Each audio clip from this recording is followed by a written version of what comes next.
The massive Imperial ship descended through Earth's atmosphere like a mountain of gleaming metal, its shadow falling over New York's United Earth Council headquarters. People gathered in the streets, their phones raised to capture humanity's first contact with alien civilization. Military jets escorted the vessel, looking like tiny insects next to its enormous bulk. Inside the council chambers, Earth's leaders sat in tense silence.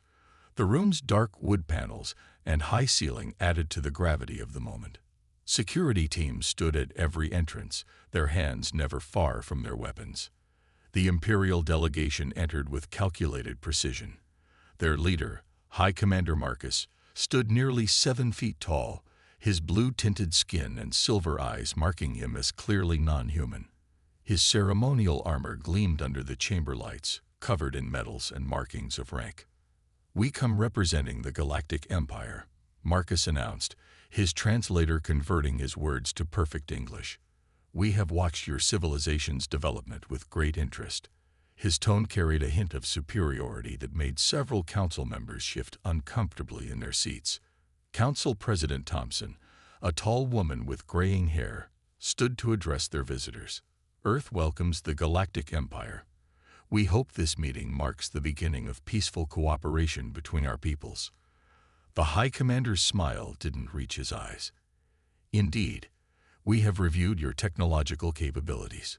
He gestured, and a holographic display appeared, showing Earth's various achievements. Primitive fusion drives, basic shield technology, limited space presence. Each word dripped with barely concealed contempt. A younger council member, David Anderson, spoke up. "We've made significant advances in the past decade. Our Mars colonies are thriving, and our quantum research." Marcus cut him off with a wave of his hand. Yes. All very impressive for a young species." He turned to face President Thompson directly. "The Empire offers Earth a position as a protectorate world. You will benefit from our protection and limited access to Imperial technology." The terms appeared on screens around the chamber. Heavy taxation, restricted space travel, limited military forces, required tribute of resources and manpower. The list went on, each requirement more demanding than the last. Thompson maintained her diplomatic composure, though her knuckles whitened as she gripped the podium. "These are significant demands, High Commander. Our council will need time to review and discuss the terms." "Of course." Marcus's smile widened. "Take all the time you need. Our fleet will remain in orbit to ensure your deliberations are not interrupted." The threat in his words was clear. As the Imperial delegation departed, the chamber erupted in heated discussion. Military advisors huddled with council members, sharing worried whispers about the massive ships now visible in Earth's orbit. In a secure room deep beneath the council chambers, a small group gathered around a different screen. On it, a classified message flashed. "Project Vengeance status. Ready." Admiral Thomas leaned back in his chair, his weathered face illuminated by the screen's glow. "They think they know everything about our capabilities," he said quietly. "Let them think that. For now." President Thompson stood at the window of her office, watching the Imperial shuttle ascend back to their fleet. The setting sun cast long shadows across the city, and in the darkening sky, the first stars became visible. Somewhere up there, humanity's future hung in the balance. She picked up her secure phone and dialed a number known to only 3 people on Earth. When it connected, she spoke just 4 words: "Prepare the contingency plan." The Empire had made their move. Soon, they would learn that humanity was not as helpless as they assumed. But for now, Earth would play their part. The humble, primitive civilization, buying time while their secret weapon waited in the shadows. Deep within the dark side of the moon, behind 3 miles of solid rock, lay humanity's best-kept secret. The underground facility hummed with activity as hundreds of engineers and scientists rushed through brightly lit corridors. Their footsteps echoed against metal floors, mixing with the constant whir of powerful machinery. At the heart of this hidden base stood the EDS Vengeance. The massive warship filled an artificial cave large enough to hold 3 football fields, Its black hull absorbed light, making it look like a hole in reality. Red and blue lights pulsed along its sides, marking the locations of its advanced weapon systems. Captain Jack Wilson walked along the observation deck, his boots making sharp sounds against the metal grating. He stopped at his favorite viewing spot, looking down at the ship he would soon command. 20 years of secret work, trillions of dollars, and Earth's best minds had created this marvel. Beautiful, isn't she? Admiral Thomas appeared beside him, his old face reflecting in the reinforced glass. The Empire thinks we're playing with toys. They have no idea what's sleeping down there. Wilson nodded, remembering the day they found it. 15 years ago, in the Antarctic ice, a crashed alien ship had given them the keys to the galaxy. Not Imperial tech, something older, more advanced. Something that had changed everything they thought they knew about physics. The quantum core is stable, reported Dr. Adams, approaching with a tablet in her hands. Her white lab coat swished as she walked. The AI integration is complete, and weapons testing exceeded all expectations. She smiled, showing the pride of someone who had dedicated their life to a project. She's ready. Below them, teams of workers removed the last scaffolding from around the ship. The Vengeance's main cannon, hidden beneath forward armor plates, could tear through Imperial shields like paper. Its quantum drives could outrun anything in known space. But its real power lay in its brain, an AI system that could think faster than any human or Imperial. The Empire's ships are still in orbit, Admiral Thomas said, checking his secure phone. 5 dreadnoughts, just sitting there, thinking they own the sky. He turned to Wilson. They're going to demand an answer soon. Wilson touched the captain's bars on his uniform. He had trained for this moment his entire career. How many people know about her? He asked, gesturing at the ship. Less than 50, Dr. Adams answered. Everyone else thinks they're working on separate projects. Only the core team knows what we really built. A red light started flashing in the command center. Minutes later, a young officer rushed onto the observation deck. Admiral, the Empire is demanding Earth's answer within 24 hours. They're threatening military action if we don't accept their terms. Thomas smiled, but there was no humor in it. Right on schedule. He turned to Wilson. Captain, prep your crew. When the order comes, I want you ready to show the Empire why they shouldn't have underestimated Earth. Wilson looked at his ship one last time before heading to the crew quarters. The Vengeance's 300 crew members were the best Earth had to offer. They had trained in secret for years, preparing for this moment. Each one knew they might be humanity's only hope against Imperial dominance. As he walked, Wilson thought about the Empire's smug representatives, their dismissive attitudes, their certainty of victory. Soon, they would learn that humanity had teeth, sharp ones. In her underground lair, the Vengeance waited. Her quantum core pulsed with power, her eye ran countless battle simulations, and her weapons stood ready. The Empire thought they were dealing with a primitive species playing with simple toys. They were about to learn how wrong they were. The Imperial ultimatum arrived at dawn. Massive holographic projections appeared over every major city on Earth, showing High Commander Marcus's stern face. His voice boomed across continents, echoing off buildings and mountains. People of Earth, he announced, his translator making his words understood in every language. Your time for deliberation has ended. The Empire requires your answer. Above the cities, his 5 massive dreadnoughts moved into attack positions, their weapons clearly visible even from the ground. In the Emergency Council chamber, President Thompson watched the tactical displays with growing concern. Each Imperial dreadnought was bigger than anything humanity had officially built. Their weapons could level cities in minutes. They're positioning for a show of force, Admiral Thomas explained, pointing to the moving dots on the screen. Classic Imperial tactics. They'll probably destroy an uninhabited area first, as a warning. The council members sat in tense silence. Only a handful knew about the Vengeance. To the others, this looked like Earth's last hour of freedom. "We cannot submit to their demands," Thompson declared, standing up. "But we also cannot let them destroy our cities."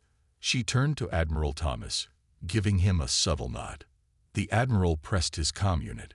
"Launch Operation Thunderbolt. Authorization code Delta 7 Omega." Deep beneath the lunar surface, alarms began to sound. Captain Wilson and his crew rushed to their stations aboard the Vengeance. The massive launch doors above the ship began to open, revealing the star-filled sky. "All hands, battle stations." Wilson's voice echoed through the ship. "This is not a drill. Repeat, this is not a drill." The Vengeance's quantum core hummed to life. Her AI systems came fully online, processing combat scenarios faster than human thought.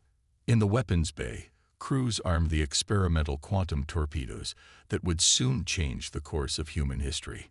Above Earth, High Commander Marcus waited in his flagship. Still no response from their council, his aide reported. "Should we proceed with the demonstration?" Marcus smiled coldly. "Target their Antarctic research station. No casualties, but they'll understand our power." He raised his hand to give the order. At that moment, the Empire's sensors detected movement from the moon. "Sir," an officer called out. "Single vessel launching from lunar surface." "Impossible," Marcus scoffed. "Their lunar bases are primitive mining operations." He watched the tactical display as a single dot emerged from the dark side of the moon. What fool would send one ship against 5 dreadnoughts? The Vengeance rose from its hidden base, its black hull almost invisible against space. Captain Wilson sat in his command chair, watching his crew perform their duties with practiced precision. "All systems green," reported his first officer. "Quantum core stable. Weapons hot. AI combat systems fully operational." Wilson opened a channel to all Earth frequencies. "This is Captain Wilson of the EDS Vengeance. We are engaging the Imperial fleet. All Earth forces stand by." In the council chamber, Admiral Thomas allowed himself a small smile as he watched the faces of council members who were just learning about the ship's existence. Now they'll see what humanity can really do. High Commander Marcus laughed when he saw the size of Earth's ship. "They send 1 vessel against 5 Imperial dreadnoughts." He shook his head in amusement. "Fine. Let's humor them. Target that ship. Show them what happens to those who defy the Empire." As the Imperial ships turned their weapons toward the Vengeance, Wilson gave his first combat order. "Execute combat pattern Alpha. Let's show them what they're really dealing with." The battle for Earth's freedom was about to begin, and the Empire was about to learn a harsh lesson about underestimating humanity. The space between Earth and Moon became a battlefield. 5 Imperial dreadnoughts, each one massive and powerful, faced the single black shape of the Vengeance. To the Imperial crews, it looked like watching a wolf face a mouse. "Their ship isn't even running away," High Commander Marcus said, laughing. "Perhaps they want to surrender in person." His bridge crew joined in his laughter, their confidence absolute in their superior technology. Captain Wilson sat calmly in his command chair aboard the Vengeance. "Status of Imperial weapons," he asked. "They're charging main guns," his tactical officer reported. "Their targeting systems are locked on us. Standard Imperial attack pattern." Wilson nodded. "Just as we practiced. Execute phase shift on my mark." The Empire's first attack came as a wall of energy, enough firepower to level a small continent. The massive green beams cut through space toward the Earth ship. On the Imperial bridge, Marcus watched with satisfaction, expecting to see the primitive vessel torn apart. "Mark," Wilson said quietly. The Vengeance's hull shimmered. The Imperial energy weapons passed straight through it, as if the ship wasn't even there. Gasps of shock echoed through the Imperial command center. "Impossible," Marcus shouted, standing from his chair. "No shield technology can do that." "Sir," his science officer called out, voice shaking. "They're not using shields. The ship, it's shifting between dimensional phases. Our weapons can't touch it." Wilson allowed himself a small smile. "Target their lead ship. Show them what a quantum torpedo can do. From the Vengeance's forward launcher, a single torpedo emerged. It looked tiny against the massive Imperial dreadnought. The Empire's shields flared to full power, their crews confident in their defensive technology. The quantum torpedo passed through their shields as if they didn't exist. It struck the lead dreadnought's hull and detonated. Reality itself seemed to twist as the weapon created a localized quantum singularity. The massive Imperial ship was torn apart from the inside, its hull breaking into pieces that scattered across space. Panic erupted on the Imperial command ship. How? Marcus demanded, watching his best dreadnought break apart. Their weapons? They're not possible. Combat systems fully engage, reported the Vengeance's computer in its calm voice, calculating optimal attack patterns. Enemy ship weaknesses identified. Wilson keyed his comm. This is the EDS Vengeance to Imperial Fleet. Your weapons cannot harm us. Your shields cannot stop us. Withdraw now or face the consequences. Marcus's face appeared on the Vengeance's main screen, his usual smugness replaced by fury. You dare. You think one lucky shot makes you our equal. All ships, full attack pattern. Destroy that vessel. The remaining 4 dreadnoughts opened fire with everything they had. Space lit up with energy weapons, missile swarms, and plasma torpedoes. The Vengeance danced through it all, its phase shift technology making every attack useless. Multiple targeting solutions available, the AI announced. Permission to engage. Granted, Wilson replied. Show them what humanity can really do. The Vengeance's weapons came alive. Quantum torpedoes launched in precise patterns, while its main gun powered up for the first time. The black hull split open, revealing a weapon built using technology the Empire had never seen. On Earth, millions watched through telescopes and video feeds as humanity's secret weapon revealed its true power. The Empire was about to learn that they had made a terrible mistake in threatening Earth. The real battle was just beginning, and humanity was done playing the part of a primitive civilization. The remaining Imperial dreadnoughts scattered like startled birds, their formation breaking apart. High Commander Marcus watched in horror as the Vengeance moved with impossible speed, cutting through their defensive lines as if they didn't exist. Sir, they're targeting our engines. An officer shouted as the Black Earth ship appeared behind their second dreadnought. The Vengeance's main gun pulsed once, sending a beam of concentrated quantum energy through the massive Imperial vessel. The dreadnought's engine core exploded, turning the mighty warship into expanding clouds of debris. Inside the Vengeance, Captain Wilson worked in perfect harmony with his crew and the ship's eye. Analysis of enemy tactics, he asked, watching the Imperial ships try to regroup. The AI's calm voice filled the bridge. They're following standard Imperial combat doctrine. I've analyzed all 2,347 recorded Imperial fleet battles. They're predictable, calculating intercept course for their third vessel. On the Imperial flagship, Marcus had lost all trace of his former arrogance. Get me fleet command, he shouted. We need reinforcements. This technology, it's impossible. They're supposed to be primitives. His communication officer's face went pale. Sir, they're jamming all quantum communications. We're cut off from the Empire. The Vengeance moved like a predator, its black hull reflecting no light as it stalked its prey.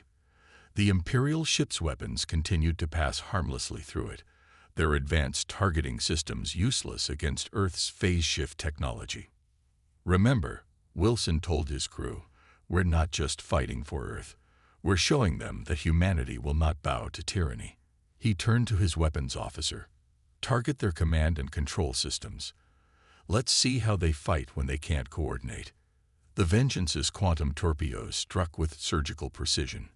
The third Imperial dreadnought lost all power to its bridge, drifting helplessly in space. Its crew evacuated in escape pods, their terror evident in their panicked radio transmissions. Impossible. Marcus slammed his fist on his command console. They're hunting us like we're nothing. We're the Imperial fleet. We've conquered 1,000 worlds. And now you face Earth. Wilson's voice came through on all Imperial channels. You thought us primitive. You thought us weak. That was your mistake. The fourth dreadnought tried to make a run for it, its captain breaking ranks in panic. The Vengeance's AI predicted the move before it happened. A single shot from the main gun severed the massive ship in half, its reactor going dark before it could explode. In the Vengeance's engine room, engineers watched in amazement as their quantum core performed beyond all expectations. The reversed engineered technology, combined with human innovation, had created something even their mysterious alien benefactors might not have imagined. "Sir," the first officer reported to Wilson, "the last Imperial ship is trying to power up its hyperspace drive." Wilson shook his head. "Not today. Lock quantum disruption beam on their drive. They're not going anywhere." The Vengeance fired a strange, twisting beam of energy that wrapped around the Imperial flagship. Marcus watched in despair as his ship's hyperspace drive sparked and died, leaving them trapped. "This is impossible," he whispered, watching the Earth ship approach. "We're the Empire. We cannot be defeated by primitives." The Vengeance loomed over the Imperial flagship, its weapons ready but holding fire. Wilson opened a channel one last time. "High Commander Marcus, your fleet is destroyed. Your ship is disabled.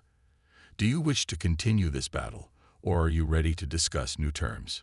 Silence filled the communication channels as the Empire faced something it had never experienced before: total defeat at the hands of those they had dismissed as inferior. High Commander Marcus stared at his shattered fleet through the flagship's main viewport.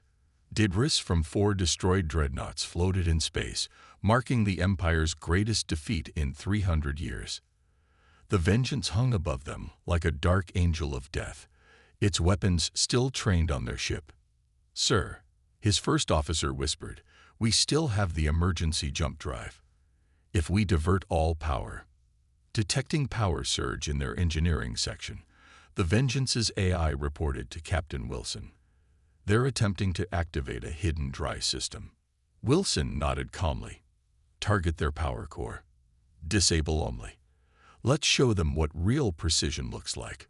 Before Marcus could give the order to jump, a thin beam of energy from the Vengeance pierced their ship. It struck exactly where their backup drive was hidden, burning through layers of armor with surgical precision. Warning alarms blared across the Imperial flagship. "Impossible," Marcus's engineer shouted. "They hit a target less than a meter wide through our heaviest armor. Our backup drive is melted. We're stuck here." Wilson's voice came through their speakers again. "That was your last chance, Commander. The next shot goes through your bridge. Surrender your vessel, or we will take it by force." In the Vengeance's weapons bay, crews loaded special boarding torpedoes. Each one carried a squad of Earth's best soldiers, equipped with powered armor that could match any Imperial defense. Marcus looked at his crew's terrified faces. They had never seen Imperial weapons fail so completely, never witnessed their mighty shields pierced as if they were paper. His pride warred with his duty to keep his remaining crew alive. "Perhaps," he said slowly, "we should discuss those terms." "A wise choice," Wilson replied. "Power down your weapons and prepare to be boarded." The boarding operation was swift and precise. Earth troops moved through the Imperial ship like ghosts, their advanced armor making them nearly invisible to Imperial sensors. Within minutes, they controlled all key systems. In the council chamber on Earth, President Thompson watched the live feed with satisfaction. "Send word to the Imperial capital," she ordered. "Tell them their fleet has been defeated, and their commander is in custody. Earth is ready to negotiate, as equals." Back on the Vengeance, Wilson toured the captured Imperial flagship with his senior officers. The once proud Imperial crew stood in shocked silence as Earth troops demonstrated complete control of their most advanced systems. "How?" Marcus finally asked as Wilson entered the bridge. "How did you hide this level of technology from our scans?" Wilson smiled. "You saw what you expected to see, Commander. You looked at our public technology and assumed that was all we had. Your arrogance blinded you to the possibility that we might be more than we appeared. The Vengeance's AI spoke through Wilson's comm unit. Imperial database accessed. Downloading their tactical files and technical specifications. Their entire fleet uses standardized designs. We now know every weakness in their military technology. Marcus's face paled further. This defeat wasn't just complete, it was catastrophic.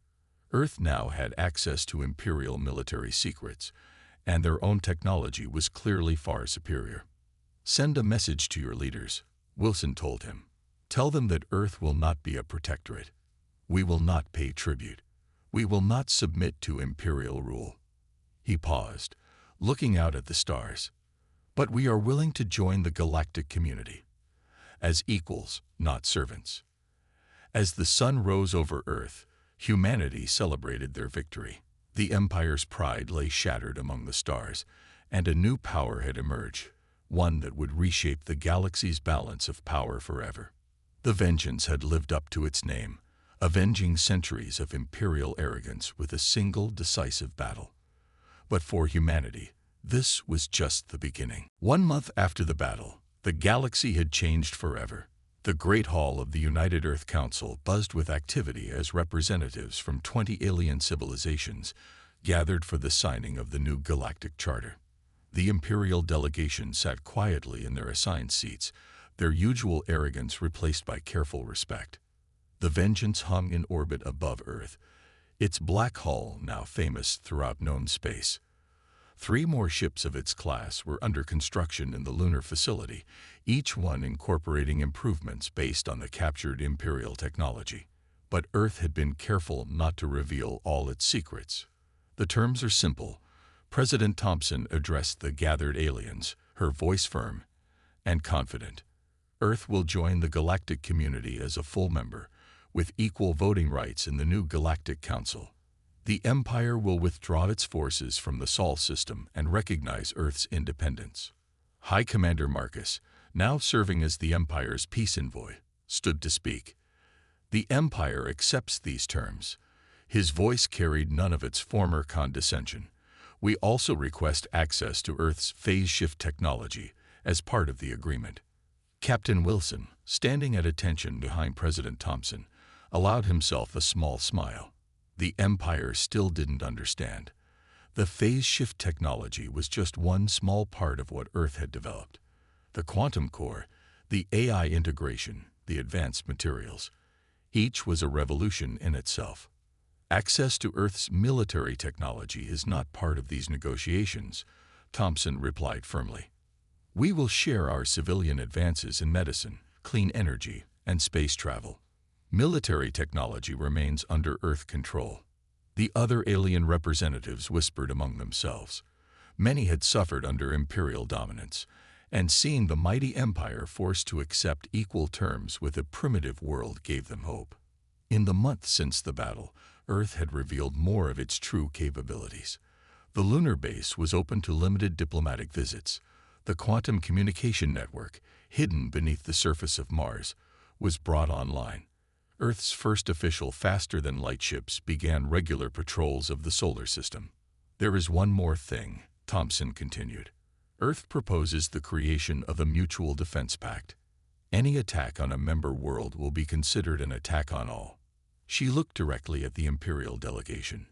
We believe this will help maintain peace in our sector of space. The other races quickly agreed. They had all seen the footage of the battle, watched as a single Earth ship destroyed 4 Imperial dreadnoughts and captured a 5th. Having Earth as an ally was an opportunity none wanted to miss.